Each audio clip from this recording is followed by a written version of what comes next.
네, 할렐루야. 네. 폴이죠. 같이 오늘 찬양도 해서 너무 고맙습니다. 영어로도 또 찬양하니까 우리 교회가 아주 그냥 국제적인 교회가 된 것 같습니다. 감사합니다. 우리 디모데 후서는 이제 바울의 그 유언장과 같은 그러한 책입니다. 바울의 이제 13개의 편지 중에서 이제 가장 마지막에 쓴 편지이고, 죽음을 눈앞에 두고서 본인도 이제 그걸 알았죠. 이제 바울이 로마의 감옥에 2번 이제 갇히게 되죠. 1차 투옥, 2차 투옥인데요. 2차 투옥 이제 마지막에 갇혀서 유언과 같은 편지를 쓴 게 이제 디모데 후서입니다. 갇히게 된 거는 이제 네로 황제 때 그 화재 사건이 로마에 있었고요. 그래서 이제 네로가 정치적인 위기 속에서 해결책으로서 희생양을 찾아야 되는데, 그게 이제 당시에 신흥 종교였던 기독교인들이 불을 질렀다, 이렇게 이제 누명을 씌워가지고 박해를 했습니다. 이제 그때 이제 베드로도 순교하게 되고 사도 바울도 붙잡혀 와서 이제 순교하게 되는 거죠. 그래서 이제 그거를 이제 영화로 만든 게 이제 코바디스라는 그 영화죠. 원래 이제 폴란드의 그 노벨 문학 받은 뭐 센키에비치가 이렇게 쓴 그 소설을 갖다가 이제 영화로 만든 거예요. 그 코바디스가 바로 이제 그 배경이죠.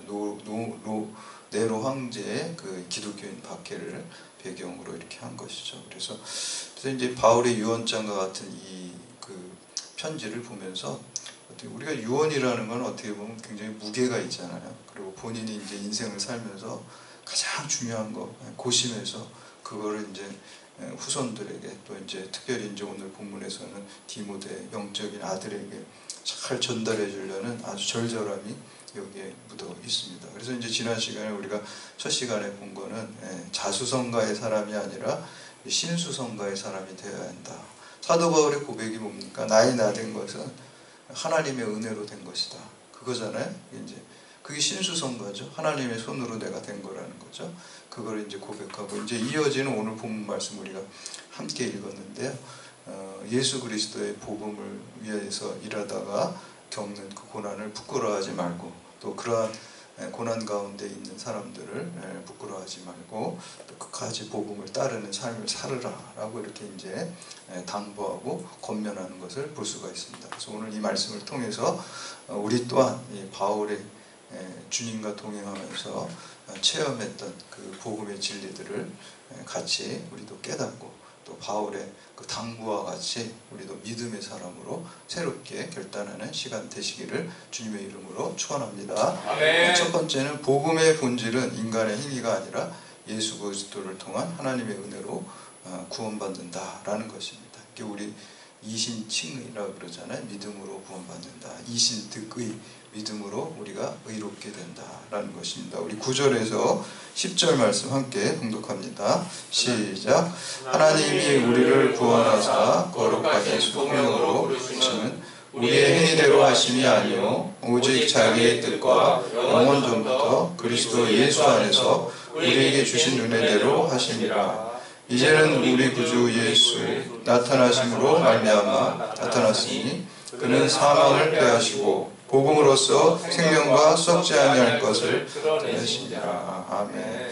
복음의 본질은 인간의 어떤 업적이나 공로나 혹은 어떤 행위로 구원받는 게 아닙니다. 하나님의 은혜로 구원받는 겁니다. 우리가 믿음으로 말미암아 하나님의 은혜로 구원받는 것입니다. 그래서 구원이라는 이 그 단어를 갖다가 한자어를 이렇게 보면은 건질구 당길 원이에요. 그러니까 어디에 빠져 있는데 빠져서 죽어가는데 누가 이제 건져주는 게 이제 구원이다라고 할 수가 있습니다. 저는 이걸 구원이라는 단어를 이렇게 생각하면서 마치 이제 늪에 빠진 것을 생각을 해봤어요. 우리가 늪에 빠져 있으면은 빠진 사람이 스스로 나올 수가 없어요. 나오려고 자꾸 허우적거리면은 늪이라는 거는 점점점 빨리 들어가잖아요. 그리고 같이 빠진 사람이 또 구해줄 수가 없어요. 자기도 지금 빠져서 죽어가는 처지에 남을 구해줄 수가 없어요.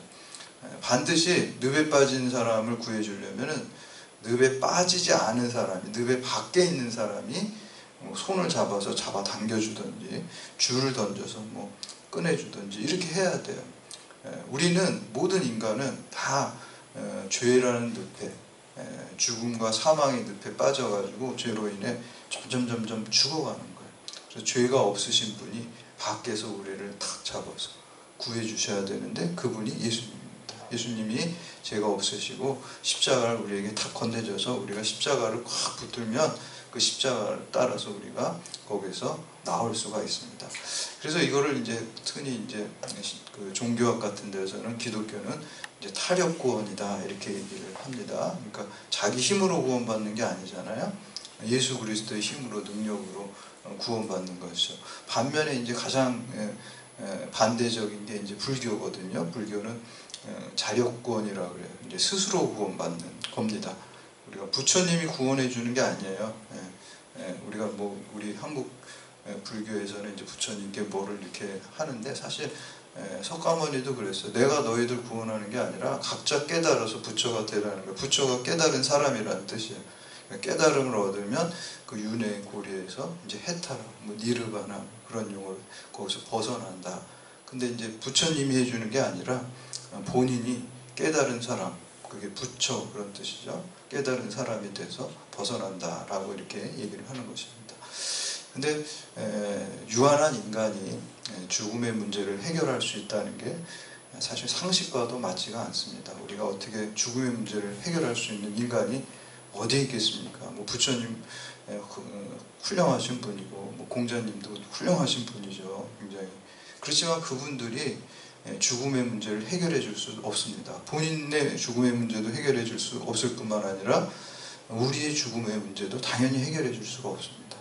그래서 주님만이, 오직 예수 그리스도만이 2000년 전에 죽음의 권세를 물리치고 부활하심으로써 살아나심으로써 하나님, 참 하나님의 아들이심을 우리에게 보여주셨고, 그리고 우리가 그것을 믿을 때 장차 그분이 예수 그리스도께서 하나님의 권능으로 우리 또한 영원히 살게 되는 것입니다. 이것을 우리가 믿어야 되는 것이죠. 그래서 인간의 행위로 구원받는 게 아니다. 오늘 그 복음의 본질을 여기서 얘기를 하고 있어요. 다시 한번 강조해요. 예수 그리스도의 십자가의 공로로 하나님의 은혜로 구원받는다. 이걸 세계라는 거예요. 그렇다고 한다면 그럼 아무런 행위도 안 해도 되나 이렇게 이제 의문을 제시할 수 있는데 그게 아니에요. 우리가 구원받았기 때문에 하나님의 은혜로 하나님의 자녀가 되고 천국 백성이 되었기 때문에 천국 백성답게 살아가야 돼요. 하나님 말씀을 쫓아 살아가야 돼요. 행동을 해야 되는 거예요. 그러나 본질은 믿음으로 은혜로 구원받는다는 거예요. 그리고 그 구원이 값싼 구원으로 전락하지 않도록 우리가 성화의 삶을 살아가야 되는 거예요. 그러니까 칭의와 성화가 균형이 있어야 돼요. 우리가 칭의로 하나님의 은혜로 믿음으로 구원을 받았지만 성화의 삶이 뒤따라줘야 된다. 그래서 우리가 도덕적 행함을, 선한 행동을 하는 겁니다. 우리가 뭐 선행을 많이 해서 깨달음을 얻어서 그렇게 구원받으면 예수님께서 십자가에서 죽으실 필요가 없으시죠. 그냥 우리가 깨달아서 구원받으면 되고, 우리가 선행을 많이 해서 구원받으면 되고, 카톨릭에서 중세 때 면죄부 판매하고 그랬잖아요. 그럼 돈 많이 벌어서 사면 되는 거예요. 그렇죠? 예수님 필요가 없어요. 그래서 그게 문제가 되는 거예요. 예수님이 필요가 없잖아요. 십자가가 필요가 없는 거예요. 필수가 아니에요. 그냥 돈 내가지고 면죄부 사서 하면 되는 거니까. 그래서 종교개혁이 일어난 거죠. 성경적이지 않고 기독교적이지 않기 때문에 종교개혁이 일어난 거예요. 그 내업적이잖아요. 면죄부를 사는 건 내가 돈을 벌어가지고. 그래서 오늘 본문에서 사도 바울은 인간의 행위로, 공로로, 인간의 업적으로 구원받는 게 아니라 오직 예수 그리스도의 십자가를 믿음으로 말미암아 하나님의 은혜로 구원받는다. 이렇게 말씀하고 있습니다. 그럴 때 우리가 죽음에서 사망으로 옮겨지는 것입니다. 우리 성경에는 죽음이 두 번 있다고 얘기해요. 첫 번째 죽음이 있고 두 번째 죽음이 있어요. 첫 번째 죽음은 우리가 죄악된 육체를 입은 죽음은 예수 믿어도 다 죽게 돼요. 근데 예수 믿으면 영원히 산다는 거는 두 번째 사망이 없다는 그런 의미예요. 첫 번째 죽음은 예수 믿어도 우리도 똑같이 연한이 되면 다 죽게 되어 있습니다. 이 죄악된 육체는 벗어야지 사실 좋은 거예요. 이 죄악된 육체 가지고 계속 사는 게 좋은 게 아닙니다. 우리가 예수 믿으면은 사망에서 자유롭게 된다는 거는 둘째 죽음, 둘째 사망이 있거든요. 요한계시록에 4번이나 나오고 있어요. 거기에 보면은 요한계시록에 특별히 이제 20장 6절에 보면 첫째 부활에 참여한 자들은 복이 있고 거룩하도다. 둘째 사망이 그들을 다스리지 않는다. 그렇게 얘기하고 있어요. 그리고 20장 14절에는 사망과 음부도 불못에 던져지나니 이것이 둘째 사망 곧 불못이니라 이렇게 말씀하고 있어요. 그러니까 예수 믿지 않는 사람은, 죄의 문제가 해결되지 않는 사람은 죽어서 나중에 종말에 예수님이 재림하실 때 둘째 사망은 불못에 던져진다는 거예요. 근데 이제 그 둘째 사망은 아무것도 의식하지 못하는 게 아니라 영원히 고통을 느끼는 거예요. 그 둘째 사망. 그러나 예수 믿은 사람은 하나님의 은혜로, 예수 그리스도의 십자가의 은혜로 이 둘째 사망에 가지 않는다는 거예요. 그래서 예수 믿을 때 우리가 죄와 죽음으로부터 자유롭다라는 것은 둘째 사망으로부터, 둘째 죽음으로부터 자유롭다, 그런 의미를 갖고 있는 것입니다. 그래서 우리 히브리서 기자가 한 번 죽는 것이 사람에게 정해진 것이요 할 때 이 죽음은 첫 번째 죽음입니다. 우리가 다 죽게 되어 있죠. 그 후에 심판이 있어요. 심판에서 예수 믿지 않으면 둘째 죽음을 맞이하게 되는 것이고요, 예수 믿게 되면 둘째 죽음에 가지 않게 되는 것입니다. 그래서 우리가 예수 믿을 때 이렇게 이미 죽음에서 생명으로 옮겨졌어요. 영접하는 자, 그 이름을 믿는 자에게는 우리가 예수 그리스도의 그 사망이 아니라 이제 생명으로 옮겨졌다 그랬거든요. 그래서 우리가 구원이 시작된 거예요. 지금 여러분한테 옮겨졌어요. 그러나 아직 종말에 완성된 것은 아닙니다. 그래서 그 긴장 관계 속에 사는 거고요, 마지막에 종말에 우리가 그 구원이 완성됩니다. 두 번째는 우리가 복음을 따른다는 것은 주님이 주신 사명을 따라서 살아가는 것입니다. 우리 11절 12절 말씀 함께 봉독합니다. 시작. 내가 이 복음을 위하여 선포자와 사도와 교사로 세우심을 입었노라. 이로 말미암아 내가 또 이 고난을 받되 부끄러워하지 아니함은 내가 믿는 자를 내가 알고 또한 내가 의탁한 것을 그날까지 그가 증인이 지키실 줄을 확신함이라. 아멘. 바울은 예수 그리스도를 믿음으로 말미암아 하나님의 은혜로 구원받았다는 복음을 위해서 이제 세 가지를 얘기하고 있어요. 오늘 말씀해 보니까 선포자가 됐다 그랬죠. 그리고 사도가 됐다 그러고 교사가 됐다 그래요. 이게 바울의 세 가지 사명이었습니다. 선포자가 된다는 건 뭡니까? 이 예수 그리스도의 십자가와 부활의 복음을 빨리 전파하고 전하고 전도하고 하는 게, 알리는 게, 그게 이제 선포자로서의 바울의 사명을 다했어요. 두 번째는 사도라는 것은 부활하신 예수님으로부터 직접 이방인의 사도로 부름받은 권위 있는 제자라는 그 의미입니다. 세 번째 교사라는 것은 예수 그리스도의 십자가 부활의 복음을 체계적으로 잘 가르치는 사람이 되는 거예요. 잘 가르쳐서 말씀으로 사람을 세우는 거예요. 하나님 말씀으로. 하나님의 사람으로 세우고요, 예수님의 사람으로 세우고 성령님의 사람으로 세우는 거예요. 그래서 이 시간에 여러분들 이렇게 말씀을 듣는 것도 여러분들이 하나님의 사람으로, 또 예수님의 사람으로, 성령님의 사람으로 더 든든하게 이렇게 세워지는 거예요. 말씀의 양식을 여러분들이 먹음으로 말미암아. 그래서 이제 바울은 이 세 가지 사명을 다 한 거예요. 선포자로서, 사도로서, 그리고 교사로서 사명을 다 했습니다. 그래서 그 일을 하다가 고난을 받고 핍박을 받고 순교를 하는 거예요. 그래서 사도 바울은 이 세 가지 사명을 다 할 때 이것이 복음을 따라 사는 것이고, 그 길을 갈 때 많은 복음과 고난과 어려움이 있을 때 그것이 부끄러운 게 아니라 그것이 오히려 스티그마 같이 되고 또 예수의 흔적이 되고, 장차 주님 앞에 섰을 때 착하고 충성된 종이라 칭찬받고 의의 면류관을 받는다고 믿었던 것입니다.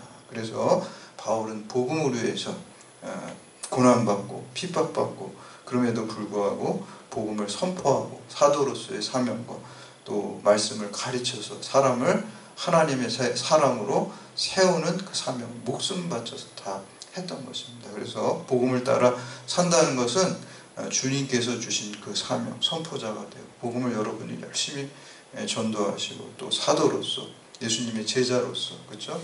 제자의 삶을 살아가셔야 되고, 그리고 교사로서 말씀을 잘 모르는 분들에게 말씀을 잘 전파하고 또 그 말씀으로 사람을 세워주는 사명을 잘 감당하시기를 주님의 이름으로 축복합니다.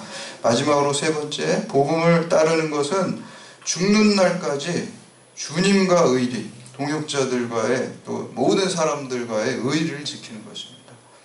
의리, 그러니까 어떤 연예인이 생각나죠? 김보성의 의리, 그런데 사람도 의리를 지켜야지 의리를 안 지키면 안 돼요.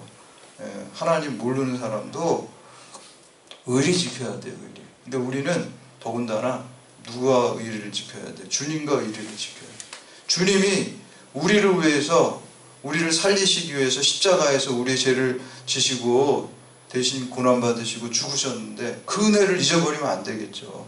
의리를 지켜야 돼요. 주님 뜻대로 살아가야 되고, 주님 감사하고 주님께 또 늘 사랑으로 응답해야 되는 줄 믿습니다. 그리고 뿐만 아니라 주님이 원하시는 게 뭐 이웃을 내 몸과 같이 사랑하는 거잖아요.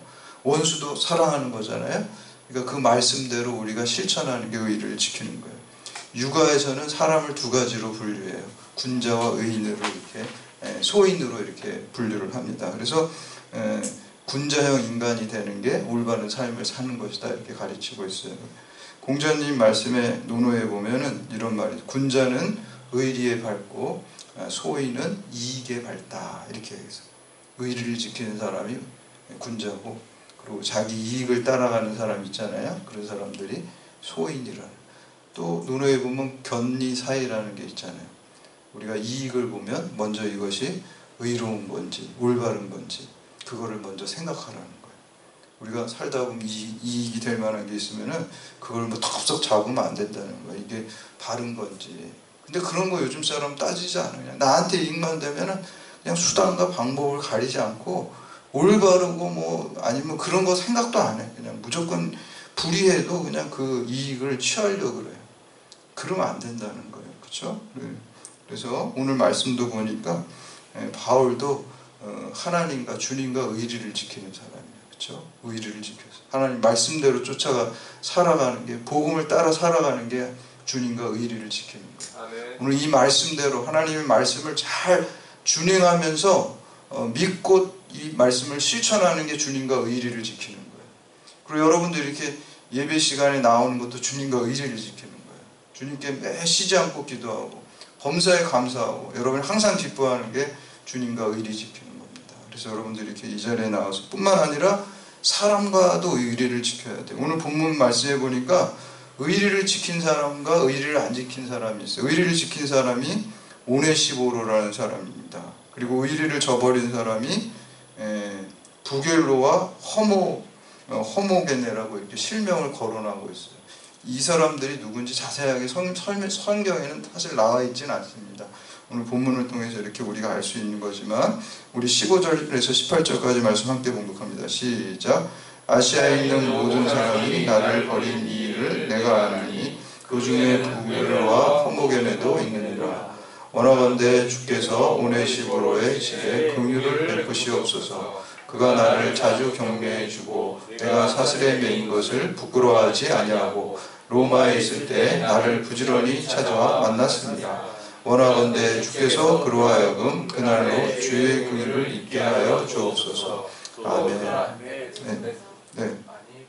그것을 내가 잘 아느니라. 아멘. 바울이 핍박당하고 로마의 감옥에 있을 때 오네시보로는 찾아갔어요. 원래 세상의 인심이라는 게 성공하고 잘 되면 모르는 사람도 연락이 오고 찾아와요.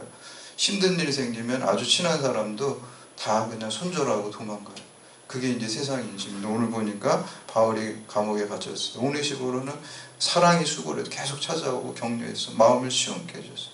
근데 반면에 허모게는 부겔로는 다 또 떠나갔다는 거예요. 여러분, 우리 이렇게 오네시보로는 이 주의 일을 하다가 고난받는 바울을 자기의 피해와 수고를 감수하면서 의리를 지킨 사람입니다. 이게 주님께도 칭찬받는 일입니다. 그래서 우리 복음을 따르는 것은 항상 주님과 의리 지키고 또 사람들과 의리 지키는 그러한 삶을 사는 것입니다. 그래서 여러분들 이러한 어떠한 상황 속에서도 늘 십자가에서 죽으신 예수님의 사랑과 은혜를 기억하면서 주님과 항상 의리 지키고 또 사람들을 사랑하고 또 의리를 지킴으로써 나중에 주님 앞에 섰을 때 착하고 충성된 종이라 칭찬받는 여러분들 다 되시기를 주님의 이름으로 축원합니다. 시간이